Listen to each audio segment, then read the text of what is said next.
slipped the surly bonds of earth and danced the skies on laughter's silvered wings. Sunward I've climbed and joined the tumbling mirth of sun-split clouds, and done 100 things you have not dreamed of.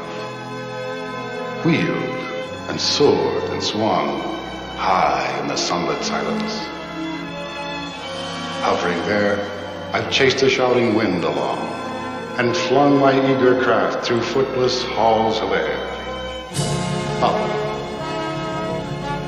Up the long, delirious, burning blue, I've topped the windswept heights with easy grace, where never lark nor even eagle flew. And while with silent, lifting mind, I've trod the high, untrespassed sanctity of space, put out my hand and touched the face of God.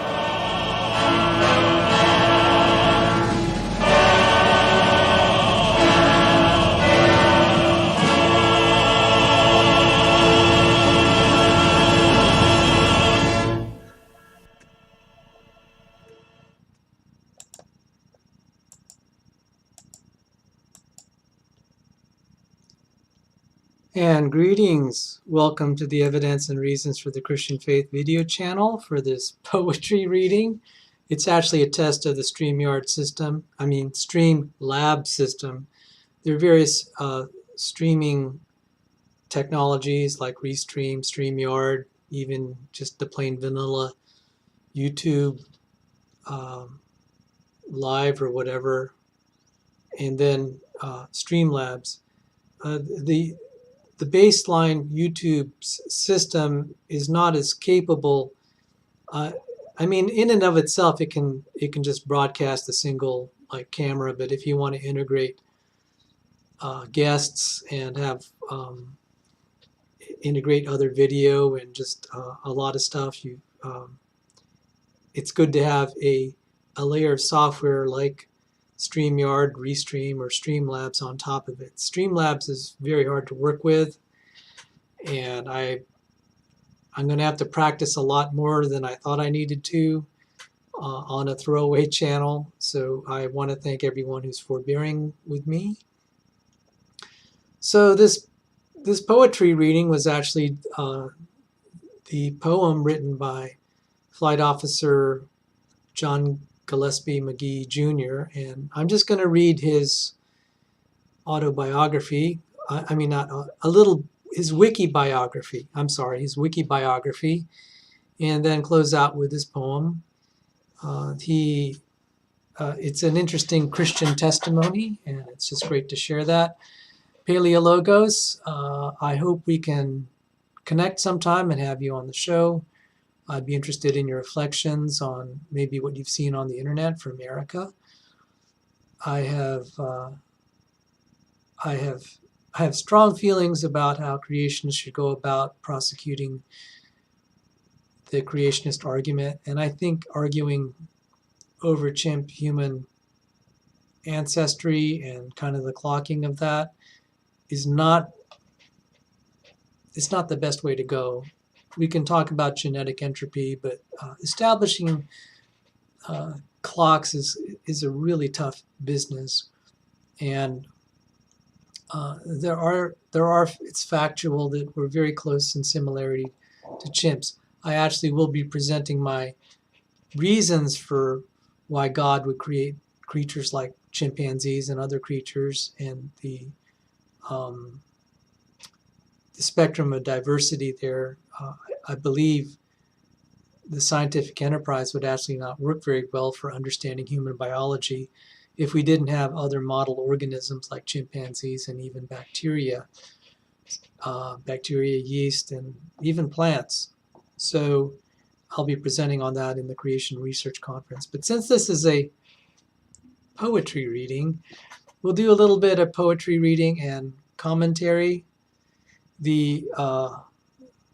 As some of you know, before I ended up being in the molecular biophysics field, I was a senior engineer and scientist in the aerospace and defense industry, and so I love airplanes.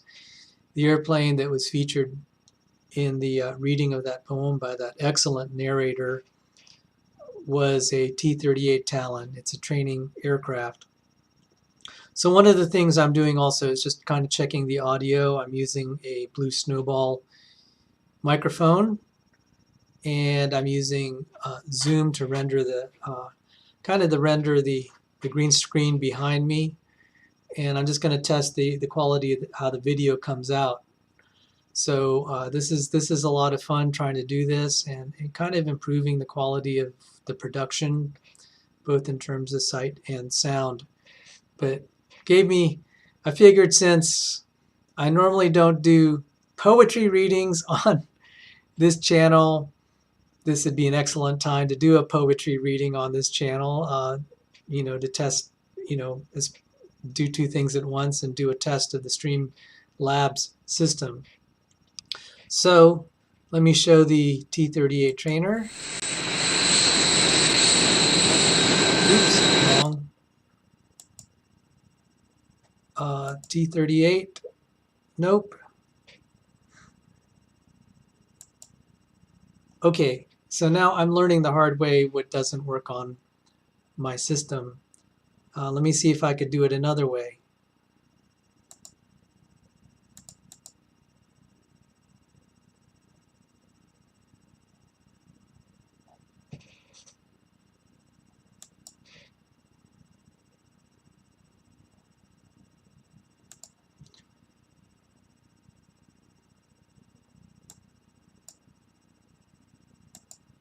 All right, I just learned something.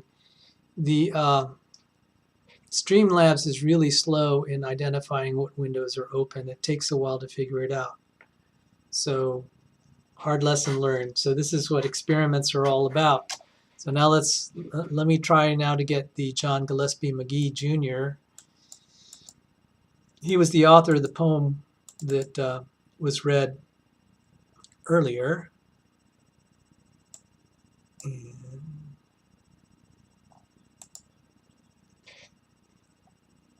So let me read his story, and here we go. Now, one of the things that I think I can do is I can prioritize, and I can shrink. I could put myself in all sorts of places.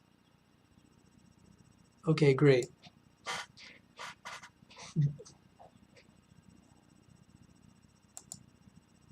John Gillespie McGee Jr. Born June 9th, 1922 through December 11th, 1941. One can tell immediately, said, oh, Paleologos has a comment here. I don't know if I can highlight it. I can't. Bummer. I can't highlight comments. Well, I have to figure out how to do that. He said, have you begun read traced yet? No, I don't know what that is. Sorry. I would have highlighted your comment, but I don't know how to do that.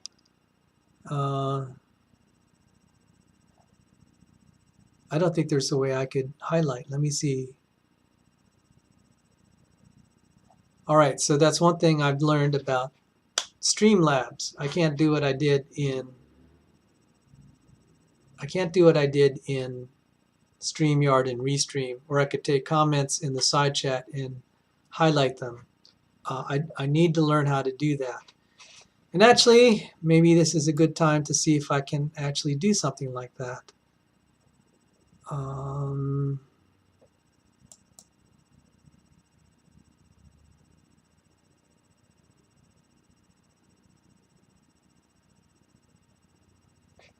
Is there a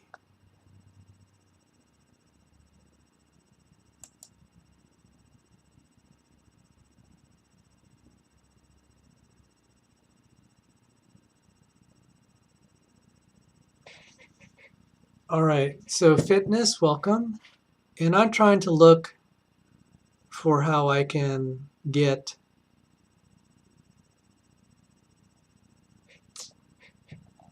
how I can get things in the side chat place. I think I know just the guy to talk to. That would be James Coons. So, well, anyway, I'm learning a lot. This is why I'm doing a test flight of the StreamLABS system. So you could see, now I'm just going to go back to John Gillespie Magee Jr. Here, he's the poet who wrote the poem at the opening of this show. You could see from 1922 to 1941 was his life. He died at age 19. So it's amazing to read this without being kind of aware of just how young he was during all of this. It sounded like I was dealing with someone who was much more mature. But in that day and age, people really did grow up really fast. And, or you could say, in the modern day, we grow up really slow. But let me just continue reading. John Gillespie Magee Jr., June 9, 1922 to 11 December 1941, was a World War II Anglo-American Royal Canadian Air Force fighter pilot and poet. He wrote the poem High Flight. He was killed in an accidental mid-air collision over England in 1941. John Gillespie Magee was born in Shanghai, China, to an American father and a British mother who worked as Anglican missionaries.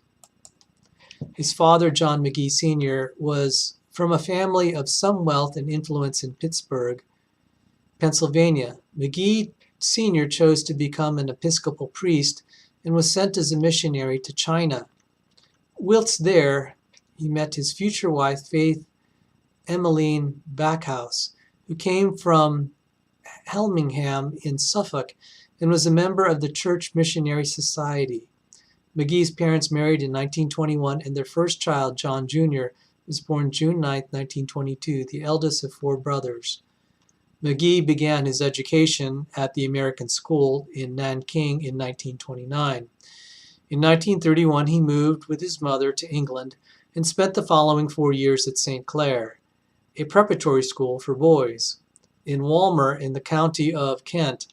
From 1935 to 1939, he attended rugby school, where he developed the ambition to become a poet, and whilst at the school won its poetry prize in 1938. He was impressed by the school's roll of honor, listing its pupils who had fallen in the First World War, which included Edwardian poet Rupert Brooke, 1887 to 1915, whose writing style Magee emulated. Brooke had won the school's poetry prize 34 years prior to Magee.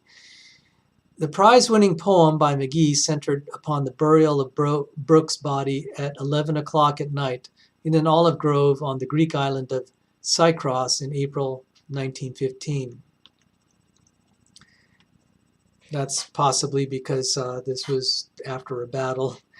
Whilst at rugby, Magee fell in love with Eleanor Lyon, the daughter of P.H.B. Lyon, the headmaster. In later life, an accomplished children's author, she became the inspiration of many of Magee's poems. In later life, wow. She became the inspiration of many of Magee's poems. Now understand here, these are teenagers. When they say later life, this could be a lot. I mean, it may not be that far, and they may be quite young. Though his love was not returned, he remained friends with Eleanor and her family. Magee visited the United States in 1939. Okay, so that would make him 17. All this is then transpiring. I mean, this is making out like this is a long life, and it's not. Staying with his mother and his brothers in Martha's Vineyard, which is is the place where the rich and famous like to hang out, by the way. He also visited relatives of his father in Pittsburgh, part of a very wealthy extended family, which included the Mellons. One of these relatives was his uncle, Pittsburgh lawyer and Congressman James McDivitt Magee, who had served as a first lieutenant in the United States Army Air Service during the First World War.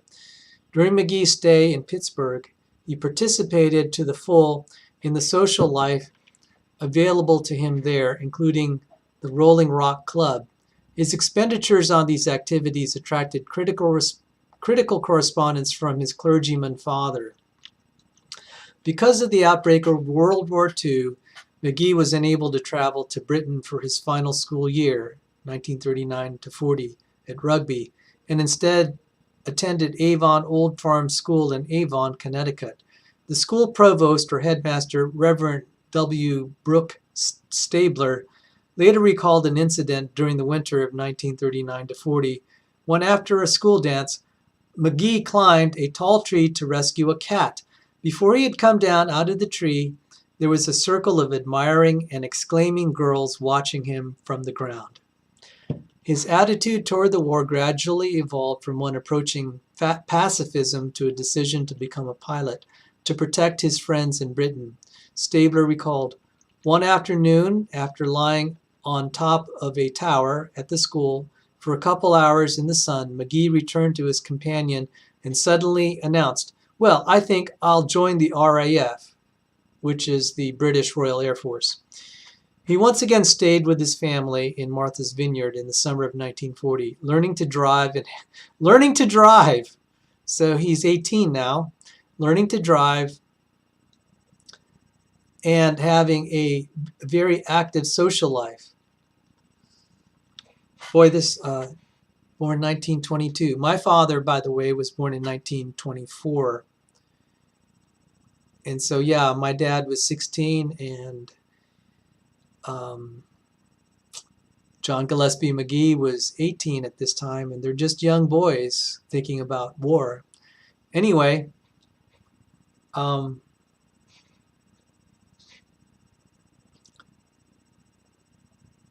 don't know I don't know where this quote is from. It says, "Mornings on the beach, surrounded by a bevy of girls, dances, beach parties, occasionally a drop too much of alcohol, wild drives around the bay to the Vineyard Haven in Edgartown, and grave discussions with his father on the state of the world or some phase of Christian living. When his father remonstrated with him once on turning night into day, John answered, 'My generation does not expect to live long, and we want to enjoy ourselves while we may.'"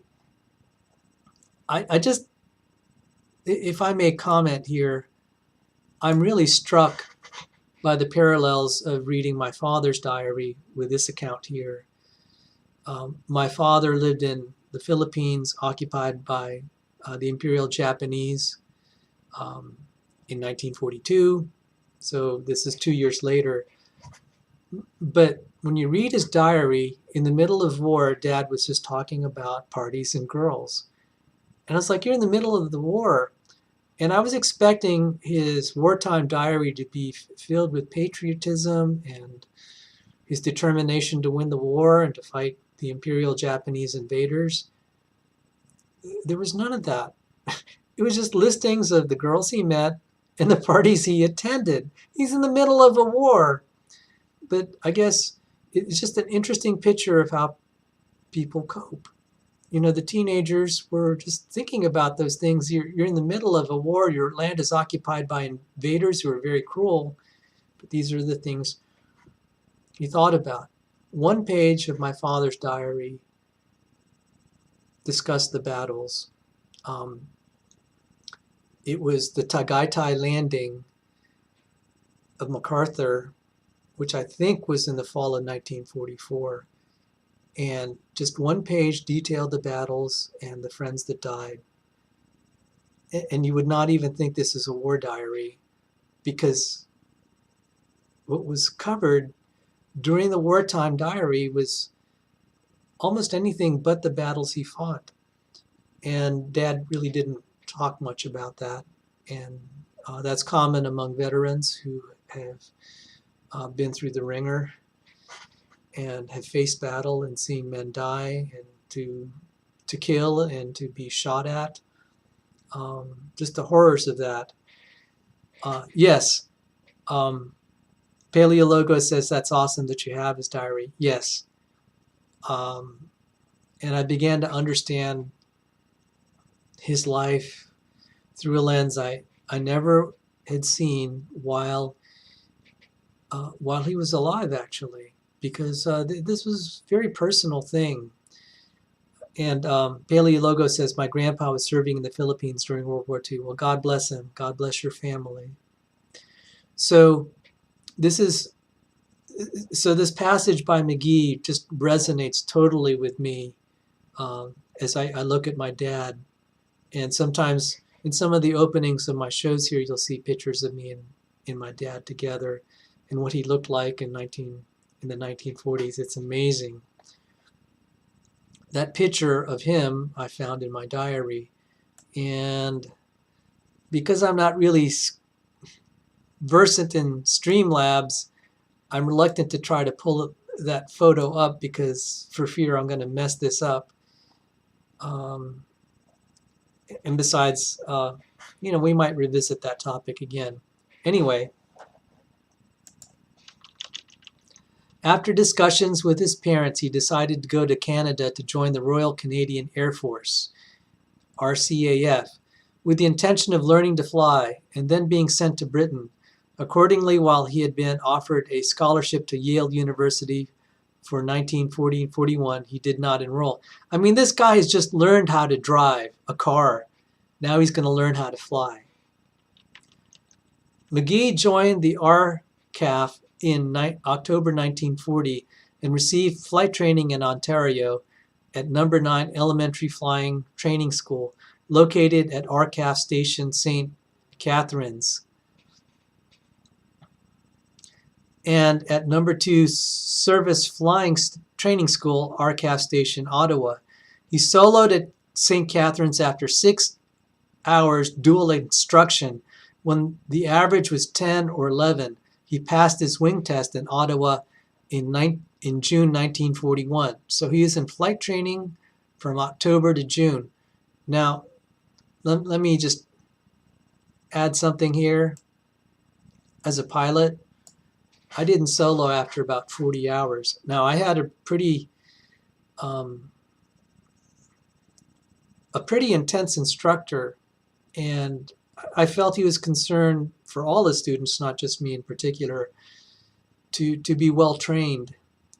There were crashes of student pilots at my flight school who I think maybe were just a little, not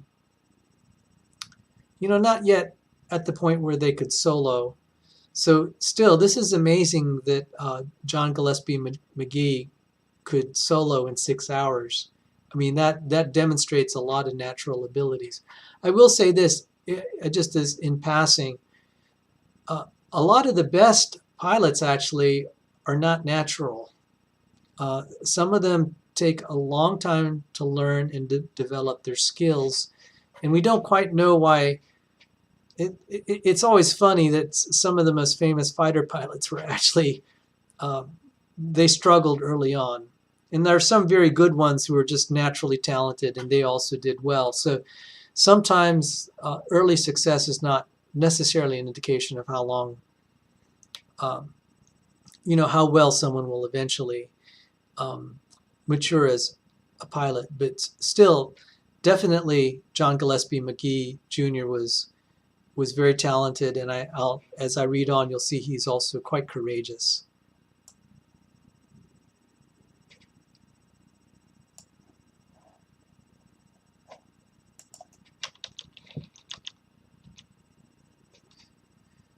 Shortly after his promotion to the rank of pilot officer after having been awarded his wings, McGee was sent to the United Kingdom, where on arrival he posted to No. 53 Operational Training Unit at RAF Landau in Wales. His first flight in a Spitfire occurred on 7 August 1941. On 18 August, while still stationed at Landau, he flew a Spitfire to 33,000 feet, by far his highest flight to that date. This is the flight usually accepted as having inspired his famous poem. After completing his training with No. 53 Operational Training Unit, he was assigned to No. 412 Fighter Squadron RCAF, a Canadian unit formed at RAF Digby on 30th June 1941. Number 412 Squadron was part of the Digby Wing commanded by the legendary Cowboy Blatchford. One of the other pilots serving at Digby that September was Flight Lieutenant Hart Massey, the son of Vincent Massey, the first Canadian-born Governor General of Canada. McGee arrived at Digby on 23 September 1941, where he continued to train on the Spitfire. When McGee joined number 412 Squadron, it was flying the Supermarine Spitfire Mark II. The squadron switched to the more powerful Mark VB shortly after his arrival. He first took the Mark VB aloft on 8 October 1941. On 20th October 1941, he took part in a convoy patrol, and on that same day, the squadron moved from Digby Aerodrome to nearby RAF Wellingore, in Lincolnshire, a satellite station at Digby. On 8 November 1941, he took part in a sortie to occupied France, escorting bombers attacking railway workshops in Lille. 12 aeroplanes from number 412 Squadron flew from Wellingore to RAF West Malling to refuel, and then headed out over the English Channel near RAF Manston. They crossed the hostile coast of east of Dunkirk, encountering flak, after which they were attacked by Luftwaffe fighters. Of McGee's four-ship section that entered the engagement, only he survived. All the others, including number 412's acting squadron leader, were shot down and killed in action by the leading German ace, Joachim Muchenberg. In the course of the engagement, McGee fired 160 rounds of .303 ammunition, but made no claim for the infliction of damage to the enemy on returning to base in England. This is McGee's lone engagement with the Luftwaffe during the war. In late November, early December 1941, McGee took part in three more convoy patrols. On 11 December 1941, in his 10th week of active service, McGee was killed while flying Spitfire VZH, serial number AD291, or as they say in aircraft parlance, Alpha Delta 2 Niner 1, the same aircraft he had flown in the engagement with the Luftwaffe over France 4 weeks earlier. He had taken off in the late morning with other members of number 412 Squadron from RAF Wellingore. The airfield post-war has now reverted to agriculture, to practice air fighting tactics, during the performance of which McGee's aircraft was involved in a mid-air collision with an airspeed Oxford trainer, serial number T1052. Flying out of RAF Cranwell, piloted by 19-year-old leading aircraftman pilot under training Ernst Aubrey Griffin. The two aircraft collided just below the cloud base, about 140 feet AGL. That's above ground level, which is really low, but I mean, this is low. This is not high altitude by any means. At 11:30 over the hamlet Roxholm, which lies between RAF Cranwell and RAF Digby in Lincolnshire, McGee was descending at high speed through a break in the clouds in concert with three other Spitfires when his struck the airspeed Oxford. At the inquiry afterwards, a local farmer who witnessed the accident testified that he saw McGee after the collision struggling to push back the canopy of his Spitfire as it descended apparently out of control. McGee succeeded in opening the canopy and bailing out of the out-of-control aeroplane, but it was at too low an altitude for his parachute to have time to open, and he fell to earth and was killed instantly on impact, with the ground in farmland near the village of Ruskington. He was 19 years of age. Leading aircraft pilot under training Griffin, the other pilot involved in the mid-air collision, was also killed in the incident. McGee's body was buried in the graveyard of Holy Cross Church in the village of Scopwick in Lincolnshire. On the gravestone are inscribed the first and last lines from his poem, High Flight. Part of the official letter to his parents read, "Your son's funeral took place at Scopwick Cemetery near Digby Aerodrome at 2:30 p.m. on Saturday, 13 December 1941. The service being conducted by Flight Lieutenant S.K. Belton, the Canadian Padre of this station. He was accorded full service honors, the coffin being carried by pilots of his own squadron." McGee's posthumous fame rests mainly on his sonnet, High Flight.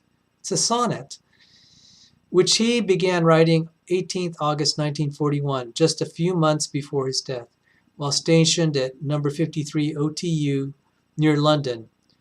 In his seventh flight in a Spitfire Mark I, he had flown up to 33,000 feet. As he climbed upward, he was struck by the words he had read in another poem, "To touch the face of God." He completed his verse soon after landing. There's a citation needed there. McGee enclosed the poem in a letter to his parents dated 3 September 1941. His father, then curate of St. John's Episcopal Church in Washington, D.C., which is my neighborhood, reprinted it in church publications. The poem became more widely known through the efforts of Archibald MacLeish, the then Librarian of Congress, who included it in an exhibition of poems called Faith and Freedom at the Library of Congress in February 1942. The manuscript copy of the poem remains in the Library of Congress.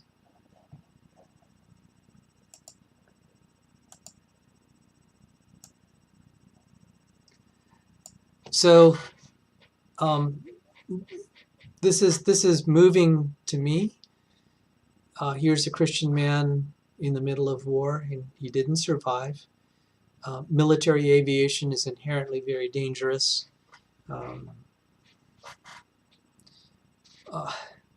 The aircraft and engineering and the style of flying pushes the limits, as you have to in time of war, and that's the case in training, and a lot of pilots have given their lives in service of their country in training accidents, and God rest their souls. And so this is just an incredible, that someone could be so accomplished as a poet, and he's dreaming of being a poet, and he went on to serve his country and to serve the Allies, to give his life for his friends. I can't imagine being an 18 or 19-year-old flying out there, taking off from England and flying off to France and facing Luftwaffe fighter aces who kill all your friends in your section, and then coming back, taking off again, and escorting bombers across the English Channel. Just the incredible courage and character of these men.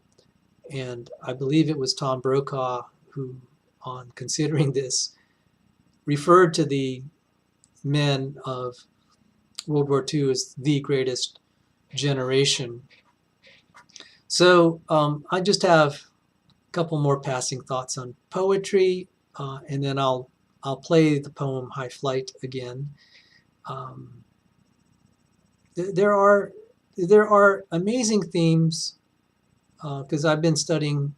I'm a little bit of a student of love poems. You hear them in love songs, and there is that famous line by Shakespeare, and by the way, that was the thumbnail. Let me see if I can actually pull this off here.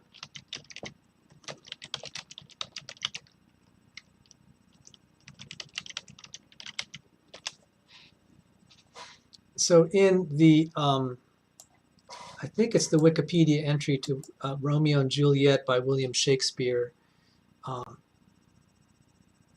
That there is the thumbnail. Let me see if I could find it.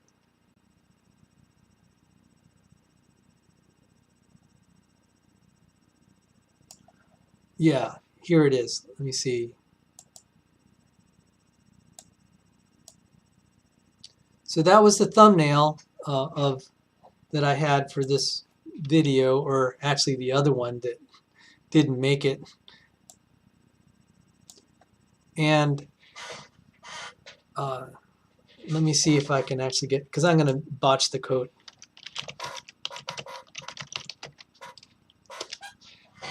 Let me see if I can just read it.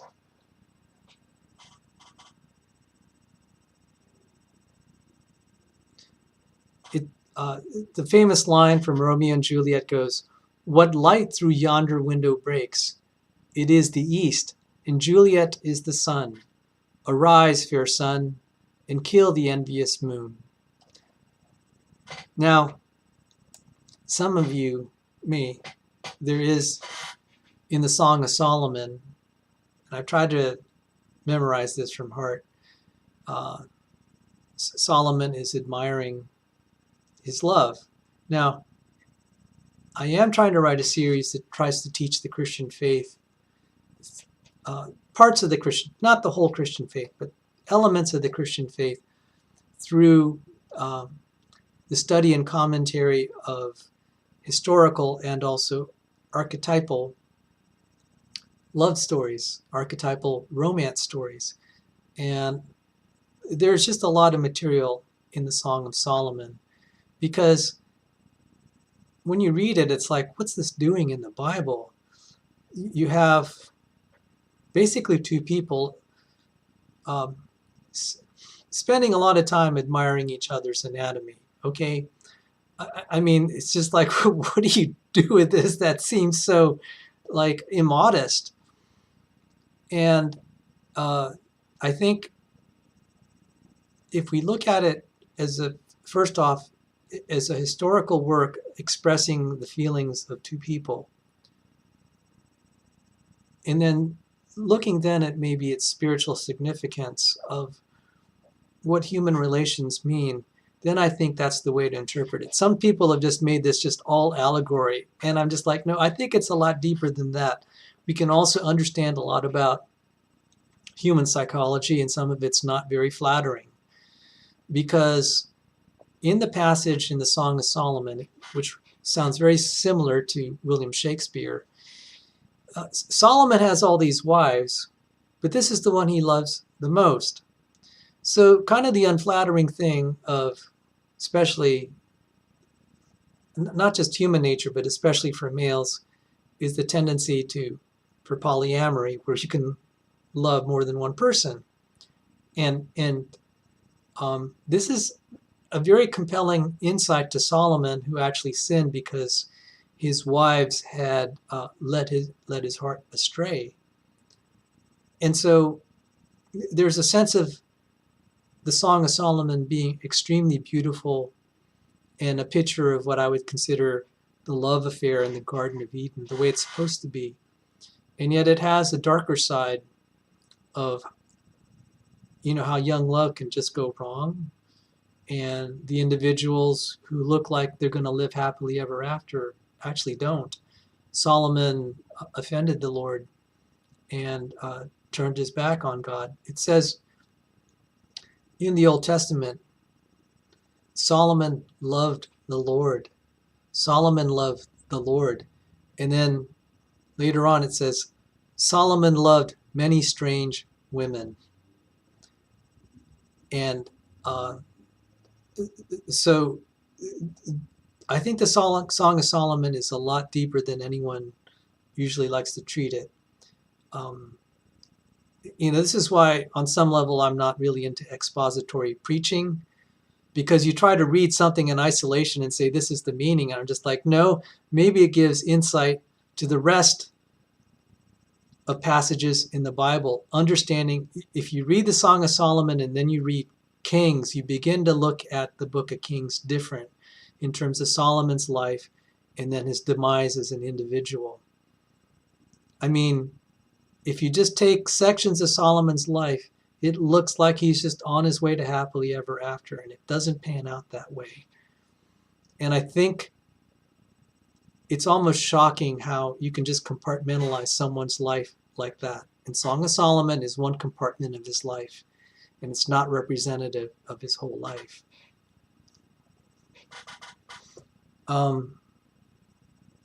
And Patrick Alexander says the Bible is amazing with all the various forms of writing in it. Song of Solomon is excellent. So let me see if I can remember this. And I'm using multiple translations here. So I'm taking some liberty with the translations. Solomon sees his love, and he says, "Who is this who breaks forth as the dawn, who is as beautiful as the moon, as clear as the sun, and as awesome as an army with banners in battle array?" Sometimes they use the word terrible as an army with banners. As an aside, there's really a terrible song called Terrible as an Army with Banners by some obscure band, and it was creepy music. Oh my goodness. But you know me, curiosity killed the cat, and sometimes YouTube will just present, because I'm trying to understand the meaning terrible as an army with banners. Some people have translated that to be awesome as an army in battle array. So as I was Googling around, YouTube and Google just presented the video, terrible as an army with banners, and I really regret clicking on it. It's not obscene. You can go ahead and check the music out for yourself, but it was creepy music. I think totally outside of the spirit of that beautiful verse. So you could see then the parallel between the Song of Solomon and William Shakespeare.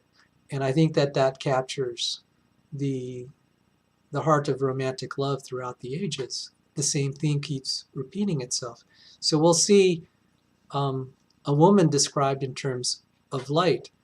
And I happen to know one other poem, portion of a poem from Christopher Marlowe, kind of in a really tragic, a tragedy story, that of Dr. Faustus, who sells his soul to the devil, and the devil uses Helen of Troy to entice him. And so this is Dr. Faustus from Christopher Marlowe describing Helen of Troy. Let's see if I can remember. It's been so long. "O thou art fairer than the evening air, clad in the beauty of 1,000 stars. More beauty. O thou art fairer than the evening air, clad in the beauty of 1,000 stars." I'm starting to lose it here. Clad in the beauty of 1,000 stars.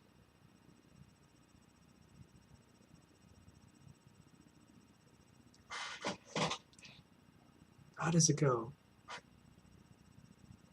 Okay, he's addressing Helen of Troy, and he goes, "Oh, was this the face that launched 1,000 ships? Was this the face that launched 1,000 ships and burned the topless towers of Ilium? O thou art fairer than the evening air, clad in the beauty of 1,000 stars. Brighter art thou than flaming Jupiter when he appeared to Happi's simile. More lovely than the monarch of the sky in wanton Arethusa's azured arms, and none but thou shalt be my paramour." Now, I skipped a few verses for you classic scholars, but you get the gist of this. And I really do, the use of that English language is just so powerful. So now you see the artistic side coming out here, and the musician and the artist and the poet. Most of you know me from my totally nerd side. And speaking of nerd, we're going to have a nerd torture session tonight. We'll be talking about young Earth creationism, radiometric dating, and heavy electron quasi-particles as a possible solution to the radiometric dating problem for young Earth creationists. So I'm going to read one more poem. And this is kind of more pedestrian language, which is fine because, you know, not all poetry is really intended to be just written for scholars, but for ordinary people. And this is from a song from my mother's favorite Broadway musical.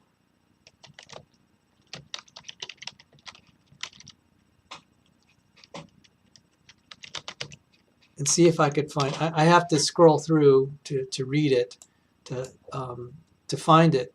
So this is from the play Carousel, musical Carousel. And by the way, I did a tribute to my mother, and when you hear the music there that goes, when you walk through a storm, hold your head up high. That was the ending song from Carousel. Now this poem, or actually lyrics to a song, is when a guy and a girl are trying to hide their feelings, and yet also communicate it. You know, they're trying to tell each other that they love each other, but then they're trying to be guarded in their language, and they're just kind of like they're literally saying they don't love each other, but the connotation, the implication is that they do. So the way that they frame their interest, that they said, well, this is how I would behave if I loved you. So they ask each other, do you love me, or do I love you? And they say no. And then they say, but if I loved you, this is what it would be like. And so let me read it. But somehow I can see just exactly how I'd be. If I loved you, time and again I would try to say all that I'd want you to know. If I loved you, words wouldn't come in an easy way. Round in circles I'd go, longing to tell you, but afraid and shy. I'd let my golden chances pass me by.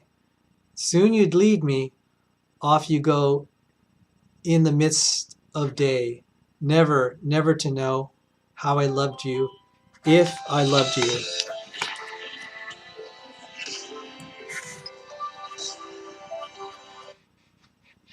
Oh, my phone rang, and it would be some woman just now. Strange coincidence. So I have to close the stream. That's my signal to close the stream. As I'm reading poetry.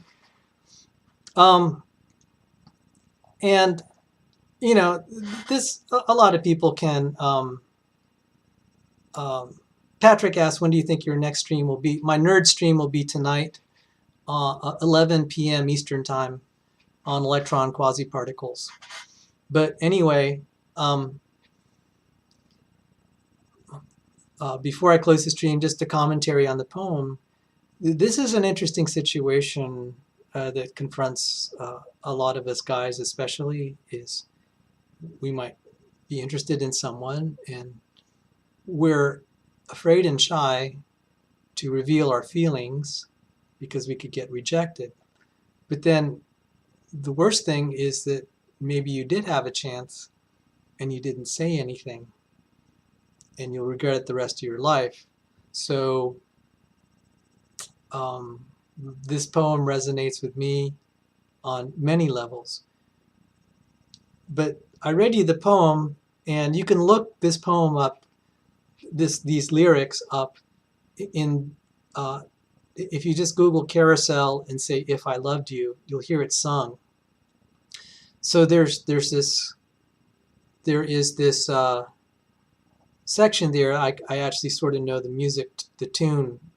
It goes, if I loved you, words wouldn't come in an easy way.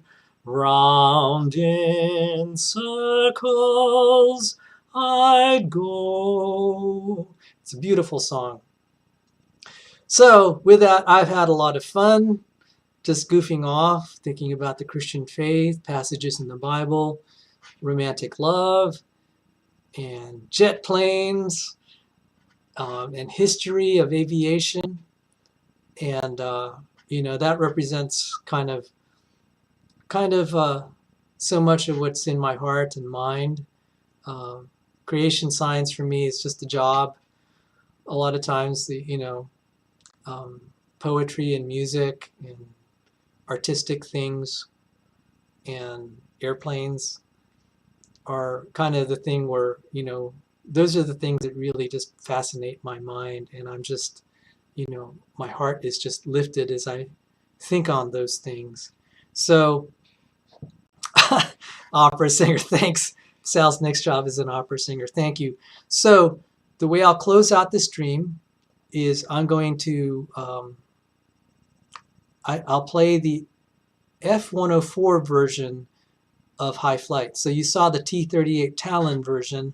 This is, I believe, is a slightly earlier version of the F-104 Starfighter, and it's also equally beautiful.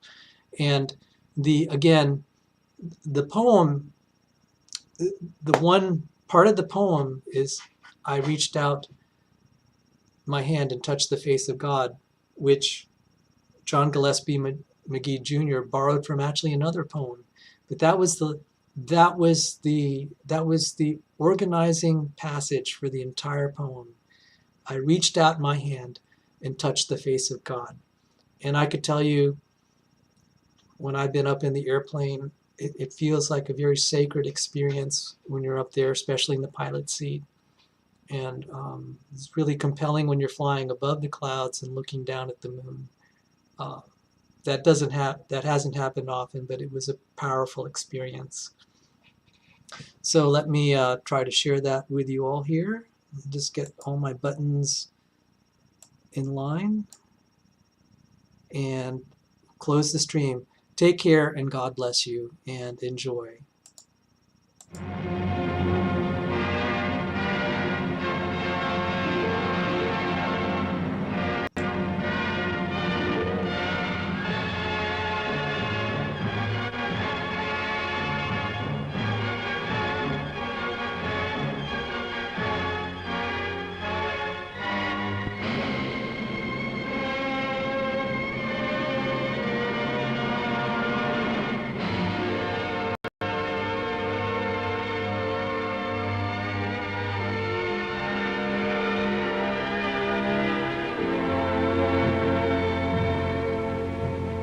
I have slipped the surly bonds of earth